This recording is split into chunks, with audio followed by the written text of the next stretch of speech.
Prayagraj digital India mission के बाद धीरे धीरे साइबर क्राइम पर लोगों की पकड़ बढ़ती जा रही है, जिसमें डिजिटल अरेस्ट और एपीके फाइल के द्वारा आपके अकाउंट से पैसा निकालने का काम किया जा रहा है। लेकिन अब साइबर ठाकुर पर लगाम करने के लिए मोतीलाल नेहरू राष्ट्रीय प्रौद्योगिक संस्थान द्वारा एंटी डिजिटल साइबर अटैक को रोकने के लिए एक विशेष कार्यक्रम का आयोजन किया गया है, जिसमें आर्टिफिशियल इंटेलिजेंस के जरिए आपके खाते पर डिजिटल क्लोनिंग और साइबर अटैक के मामलों को रोकने में मदद मिलेगी। अभी प्रोटोटाइप डिजाइन को देश के अग्रणी बैंक द्वारा इस्तेमाल किए जाने के संकेत दिए हैं, लेकिन जैसे जैसे यहां तकनीक और अधिक विकसित होगी एवं इस तकनीक द्वारा डिजिटल फ्रॉड और साइबर अटैक को रोकने में मदद मिलेगी, यह अन्य बैंकों द्वारा भी अपनाया जाएगा। डिजिटल अटैक और साइबर क्राइम को रोकने में यह तकनीक काफी कारगर होगी।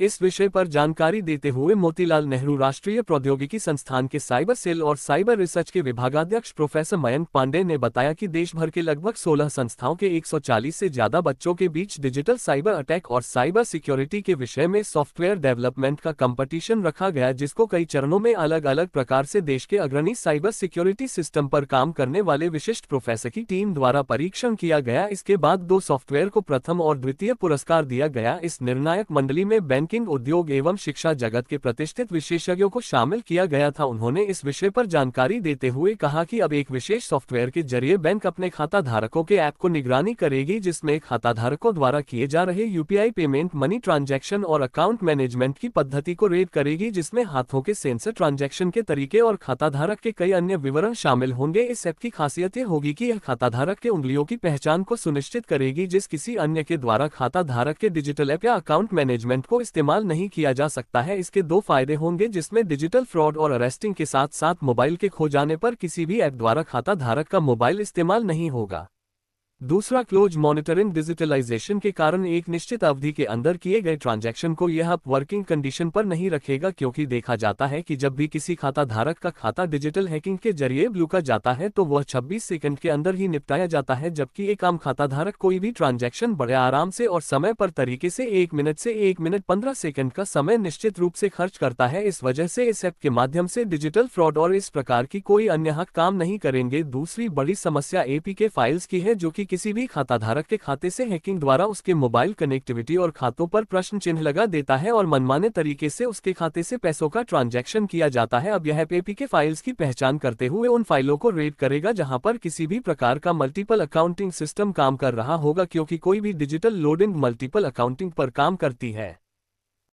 Shri Mohit Kotnani ji and Rajendra Bhalerao ji to give them their prize के लिए और ख़ासतौर से बैंकिंग सर्विसेज की सुरक्षा के लिए जो सॉफ्टवेयर्स को डिज़ाइन किया गया है नेटी द्वारा, इसको लेकर एक वृहद कार्यक्रम आयोजित हुआ है अभी। तो इस कार्यक्रम का मूल उद्देश्य क्या था और इसमें किस तरह के सॉफ्टवेयर्स लाए गए हैं और इन सॉफ्टवेयर्स की वजह से आम जनमानस को कितना मदद हो पाएगा? ये बैंकों को सरकार की तरफ से मैंडेट दिया गया था कि जिस तरह के ये डिजिटल अरेस्ट और इस तरह के क्राइम हो रहे हैं और जनरल जनता बहुत परेशान हो रही है, उसके लिए कुछ नवाचार किया जाए और जो छात्र हमारे डिफरेंट इंजीनियरिंग कॉलेजेस में पढ़ रहे हैं उनके रॉ माइंड्स को यूज़ करके कुछ सॉल्यूशंस निकाले जाएं।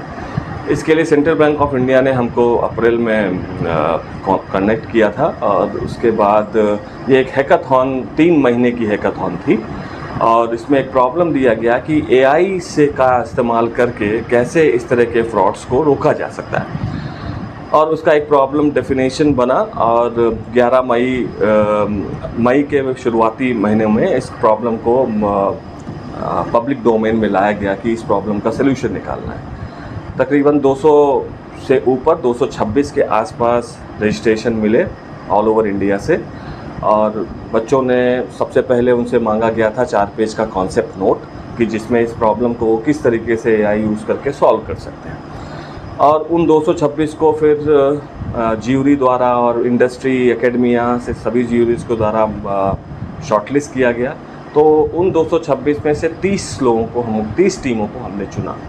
फिर उनको 1 महीने का समय दिया गया और उनको जो भी डेटा इत्यादि की ज़रूरत थी वो भी उनको प्रोवाइड किया गया। 1 महीने में उन्होंने अपने सॉल्यूशन डेवलप किए, proof of concept POC level के, प्रोटोटाइप लेवल के, और फिर वीडियो कॉन्फ्रेंसिंग के माध्यम से पूरे इंडिया से ज्यूरीज को बैठा के उनके सभी इवैल्यूएशन किए गए 29 के।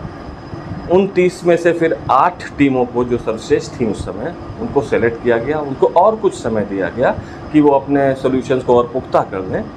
और फिर यहाँ पे ग्रैंड फिनाले हुआ जिसमें सुबह 10 बजे से लेकर 3 बजे तक हम लोगों ने इंडस्ट्री, एकेडमिया और बैंक के भी उसमें जितने भी सिक्योरिटी एक्सपर्ट थे, उनके चीफ इंफॉर्मेशन सिक्योरिटी ऑफिसर थे, हम लोगों ने मिल के उनको इवैल्यूएट किया। और फिर ये 1, 2, 3, 4 मतलब first prize, second prize, third prize और कंसोलेशन प्राइज़ का बच्चों को दिया गया।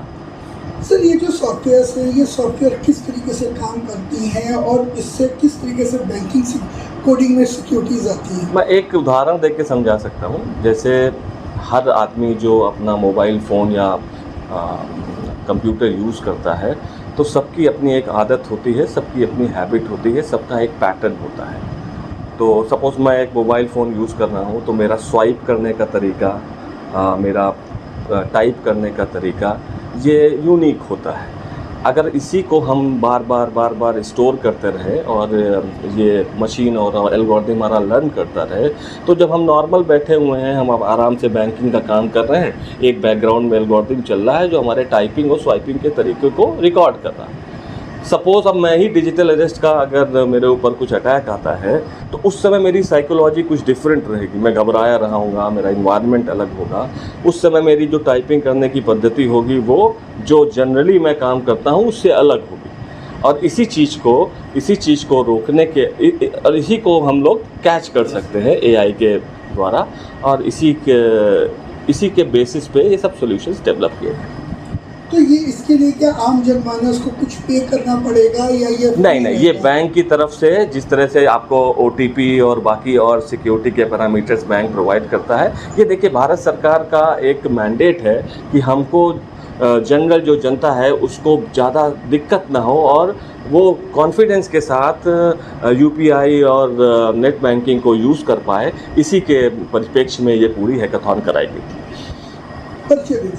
मैं प्रोफेसर मयंक पांडे हूँ। मैं यहाँ पे कंप्यूटर साइंस MNIT में computer science and engineering department का विभाग अध्यक्ष हूँ। भारत सरकार का department of financial services, public sector banks, Indian bank association ने एक जर्नी शुरू की थी साइबर सिक्योरिटी को इंश्योर करने के लिए, हैकाथन करने के लिए। इसका ये था पर्पस कि जो यंग माइंड्स हैं उस चीज़ को समझें कि आज के रियल वर्ल्ड प्रॉब्लम्स को कैसे सोल्व किया जा सकता है, क्या सॉल्यूशन हो सकता है, और उस सॉल्यूशन को मेंटरशिप देके आगे हम उसको कैसे प्रोडक्ट स्टेज में ले जाएं ताकि उसको बिजनेस को बेनिफिट मिल सके। आज साइबर थ्रेट्स जो हो रहे हैं उससे हम अपने से लड़ सकें, उनसे सिक्योरिटी दे सकें, और हमारा जो कंज्यूमर है, कस्टमर है बैंकिंग इंडस्ट्री का, वो सेफ हो सके। किस फास्ट स्पीड से कर सकते हैं, जो हैकर्स जो हैं हमसे ज़्यादा दिमाग से चलते हैं, तो उनके दिमाग को भी तो हमें तोड़ना है। तो यंग माइंड से ज़्यादा फर्टाइल ग्राउंड कहीं होता नहीं है। और हमारे जो सीनियर्स जो एकेडमिक इंस्टीट्यूशंस में हैं, IITs में, NITs में, तो उनको गाइडेंस देंगे और उनको गाइडेंस दे भी रहे हैं। तो यह शुरुआत किया गया था, चल रहा है, और हर एक PSB कर रहा है जगह जगह पर। उसमें बहुत सारे रजिस्टर करते हैं टीम्स, और डिफरेंट राउंड्स ऑफ उसमें स्क्रीनिंग होती है। बहुत रिग्रेस प्रोसेस है। उस स्क्रीनिंग से क्या होता है कि आप फाइनलिस्ट चुनते हैं। 3 हमारा फाइनलिस्ट होते हैं, फर्स्ट, सेकंड, थर्ड।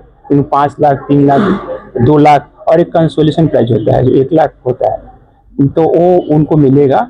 और जो फर्स्ट फाइनलिस्ट होगा उसको जो ग्लोबल फिल्म फेस्ट है उसमें उनको बुलाया जाएगा।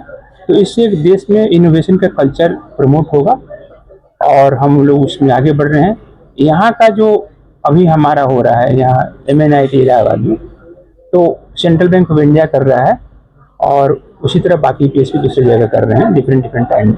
तो देश में उसी इनोवेशन कल्चर को बढ़ावा देना ताकि हम साइबर सिक्योरिटी के थ्रेट से बच सकें और आगे प्रोडक्ट में वो हम बनाएं जो बिजनेस के लिए स्केलेबल हो। और वर्ल्ड में जैसे हम UPI में लीडर बने हुए हैं, इसमें भी साइबर सिक्योरिटी में भी लीडरशिप रोल प्ले कर सकें, यही हम लोगों का मंशा है। मैं चंद्रदीप कुमार झा हूँ, statistical adviser, department of financial services, government of India, और मैं सेंट्रल बैंक ऑफ इंडिया के बोर्ड ऑफ डायरेक्टर्स में गवर्नमेंट डायरेक्टर।